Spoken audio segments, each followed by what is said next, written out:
All right, guys. Namaste. Thank you so much for joining me today. Super excited about this mission objective, which is sleep. So, this whole entire year, we're reconning our health and wellness. We're going to get it back. So, think about reconnaissance as a preliminary survey to gain information. All right. So, you can see that, being from Oklahoma, there's certain words that, are a little bit more difficult for me to enunciate if I don't use them all the time. So all we're going to do today is just kind of gather some information about our sleep ritual, our sleep habits, and what we can do to kind of increase and enhance our sleep, okay?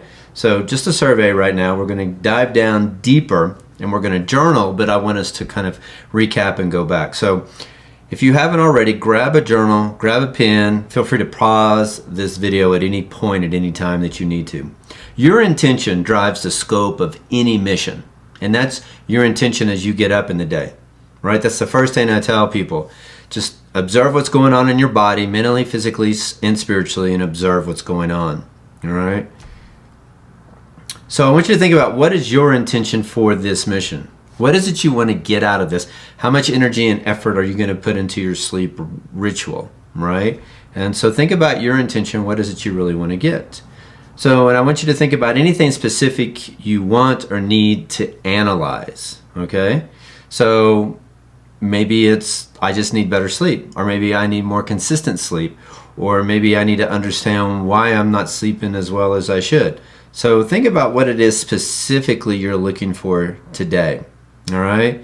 So we have different methods to retrieve and analyze data, right? So we've got aerial, we've got the water, right? Sea, we've got land, and of course all the technical aspects of it.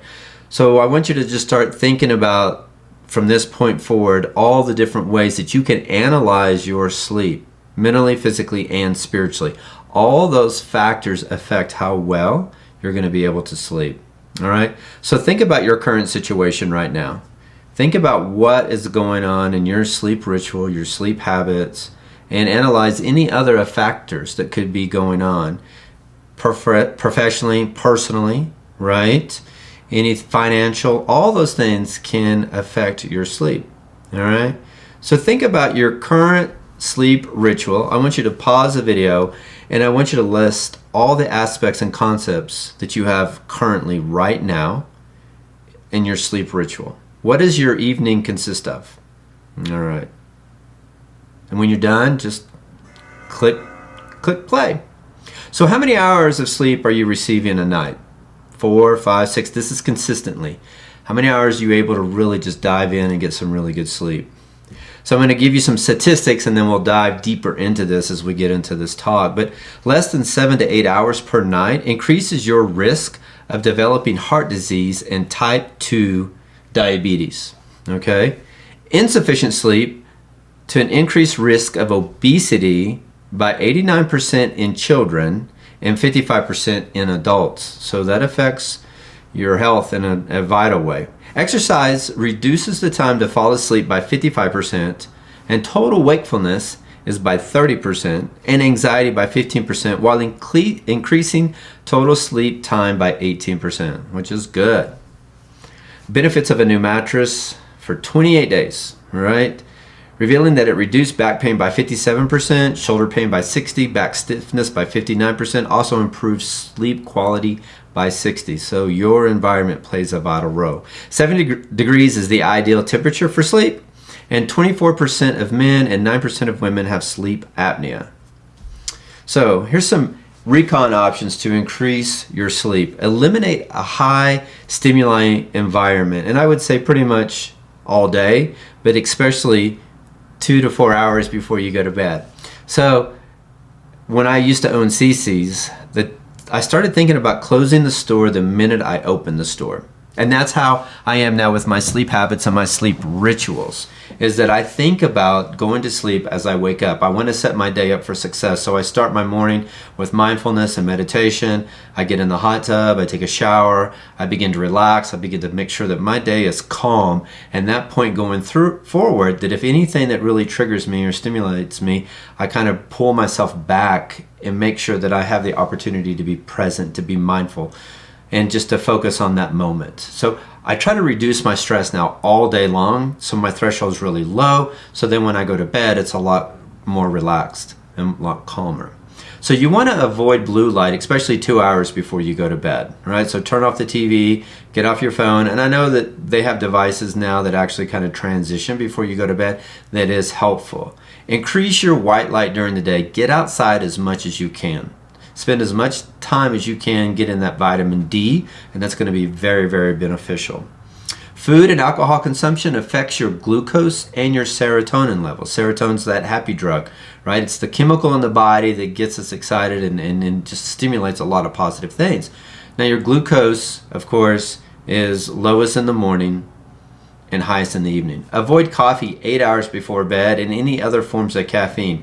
Some may be hidden. And the reason why is there's a second life of caffeine. So if you're consuming it at noon, it's going to last later into the evening, and it's going to have that negative effect on your sleep.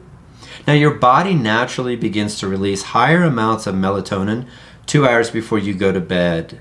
So if you have become disconnected from bright blue light, so that's the TVs, right? That's your iPads, any electronic devices.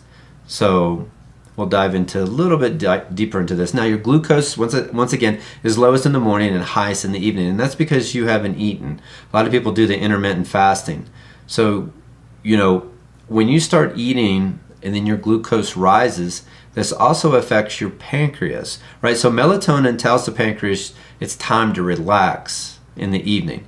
But if the pancreas is working because your glucose levels are so high, then it's not able to effectively release the melatonin. So the body's natural circadian cycle is kind of out of whack. So you really want to be able to get up in the morning with the sun and go to bed at night with the sun. As the sun goes down, the body starts to naturally just become calm and relaxed. So here's some good supplements that can help you increase your sleep. So ginkgo, let me give you the numbers on this. It can help you. So it says 250 milligrams, 30 to 60 minutes before bed. Glycerine, 3 grams of glycine can improve sleep quality. Valerian root, so you can take 500 milligrams before bed. Magnesium, and that's 600 reactions with your body, so it does a lot of good things. So you want to take that as well. And then lethanine, it's an amino acid, and it can improve sleep relaxation and sleep. So you want to take about 100 to 200 milligrams before bed. And then lavender is a powerful herb with many health benefits. So one thing you want to do is set yourself up for success as well before you go to bed. So maybe you want to light some incense or have a diffuser, right? You want to make that room as calm and relaxing as possible. So think about your sleep routine. You want to avoid intensive exercise later on in the evening. So it's good to do your exercise in the morning, noon, maybe right after work, but not late in the evening. So nicotine is a stimulant. It's just like caffeine. Tobacco can keep you from falling asleep, and it can make insomnia worse. So stay away from nicotine, I would say, altogether. And then elevated blood sugar. It affects the amygdala, right? So if you're eating a lot and you're eating a lot of unhealthy foods that are high in sugar, and that could even be processed foods. Anything that you buy in a can or a jar has sugar in it in America. So those affect the amygdala and the hippocampus, which in turn affect learning, memory, and cognition. So try to eliminate as much sugar as you can as possible. I want you to think about the journey of your food before you put it in your body. So where did the food come? What is it doing to your body? So think of food as information, not as calories, okay? And then exercise, reduce the time to fall asleep by 55%. So that's over half. So if you are really exercising and get a lot of this energy out, a lot of this stress, right? And you're raising your serotonin levels, you're getting everything that you need to out physically, it's going to help you relax and go to sleep 55% better. 30% wakefulness at night, and anxiety by 15% while increasing total sleep time by 18%. So you want to try to get, that 7 to 8 hour window of sleep as much as possible. All right. So low light in the evening. I've gone through and changed all the lights in the house where they're LED dimmable, except for the ones over our bed. And that's just a very, very low kind of an amber light. But what we've done is set the adjustment to those lights as well. And what they are is they're adjustable in the evening. We have a very, very low lit environment to help us become calm and relaxed. And your bed is for sleep and sex only. And then make sure you get a high thread count of your sheets, or maybe a satin or silk type of sheet. Pillows, we use down pillows and down comforters, and then we have a Kitsa mattress and a topper that has made a huge difference. And I know there's some other ones out there. My suggestion is go to one of those places that sell the mattresses and test them out and see what it's like, or reach out to your friends, or, but once again, Kitsa has worked out really, really well for us.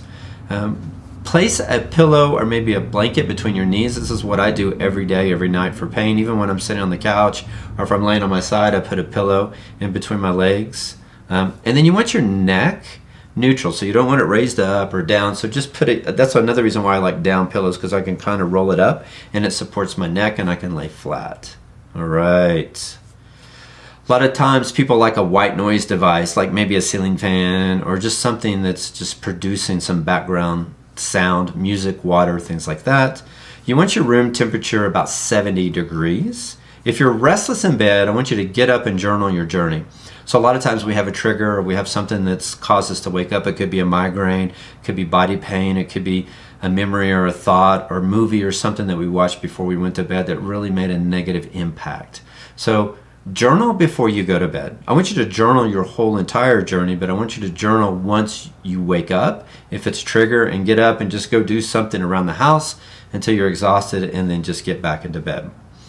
One study looked at the benefits of a new mattress for 28 days, revealing that it reduced back pain by 57%, shoulder pain by 60%, and back stiffness by 59%. It also improved sleep quality by 60%. So your mattress, what you're laying on, your environment plays a huge role, a vital role, and how well you sleep. So here's some more Recon options to increase your sleep. You want to avoid naps. You want to set the alarm and wake up at the same time every single day, right? And go to bed at the same time every day. And the reason you want to avoid naps is because, once again, it's going to mess with your circadian cycle if you're taking these long naps. So from the Harvard and the Yale studies, basically what they've determined is that the best way is to kind of back time what's going on. So if you're getting 4 hours of sleep, and I'm just going to use 6 o'clock because that's what time I get up every day, 6 o'clock. So I'd have to stay up until 2 o'clock in the morning and then get up at 6 o'clock every day and not take naps. Then eventually, once I'm getting the 4 hours of sleep solid, then I'll go back and I'll go to bed at 1. So from 1 to 6, now I'm getting 5 hours of consistent sleep a night. And, I go to bed, I'm exhausted because I didn't nap. Then I back and I go to bed at noon. So from noon to 6, I'm getting 6 hours. Then eventually you go to bed at 11. So from 11 to 6, right? 7. And then go to bed around, 10, 10:30, whatever it is. And then you're going to get 8 hours of sleep. So it takes time. But once you start implementing all these different concepts of no food, say after 8 o'clock, maybe a glass of water, but no food, no alcohol, anything after 8 o'clock.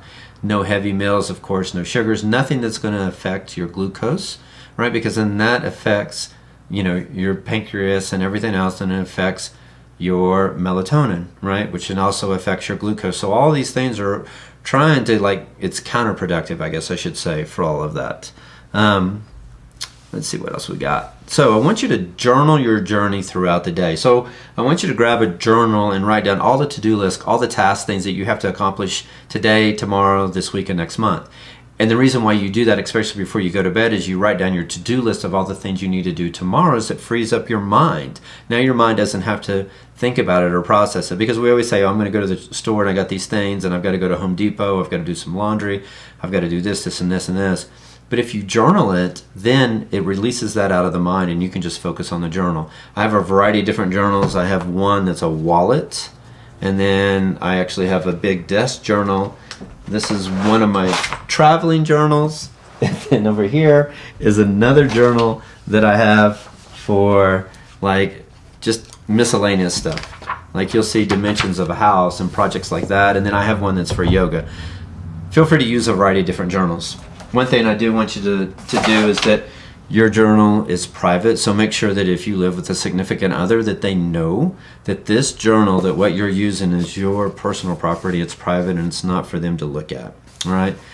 I always suggest that you give a journal to somebody in your house, your spouse or significant other, or maybe your kids, and tell them the same thing. Say, this journal's for you. It's not for anybody else to look in. This is your private journey. If there's something toxic or something in your life you really need to get rid of, you write down those thoughts, feelings, emotions, rip that page out, and then you can just burn it or throw it away or get rid of it. But I really want you to start writing down every single thing you need to. Now, I'm not talking about spending hours every night writing down. Some people think, oh my gosh, but the highlights, the red flags, the things in your life that are really, really important today, the highlights.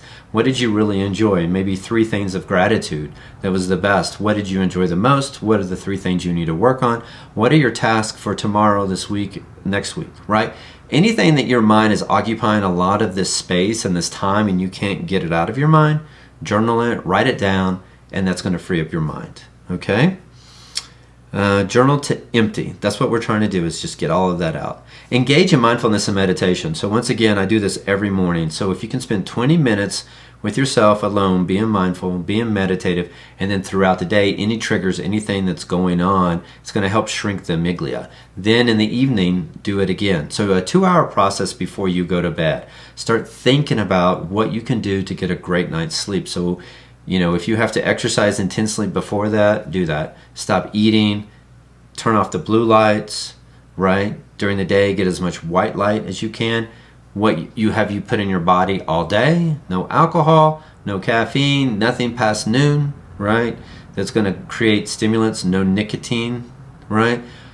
Think about the journey of your food and think about what it's doing. Remember, food is information and it's feeding our body mentally, physically, and spiritually. What stresses did you encounter today?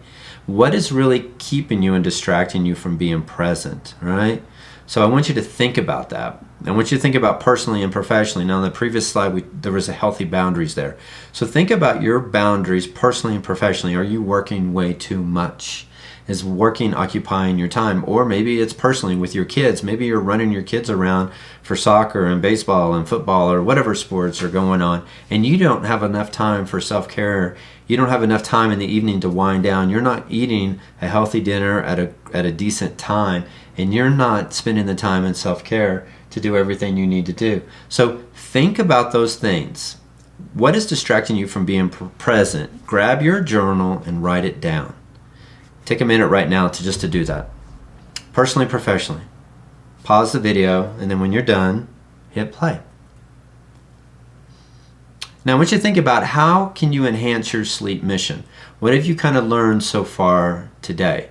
What is it you can do in your life? What is it that, you know, your meal plan, your stress, personally, professionally, journaling, any vitamins or supplements, you know, the journey of your food, what you can journal, right? What is it you can make your environment in the evening more relaxing? You know, yoga, mindfulness, meditation. Maybe you get in a float tank, or you do a sauna or hot tub, you get a massage or acupuncture. All those things affect our sleep. So what can you do to enhance your mission? Then I want you to just take an objective view from various perspectives of your sleep situation. All right? And this is all missions that we're going to do this year. So I want you to be cautious. I want you to be methodical. I want you to take notes. All right?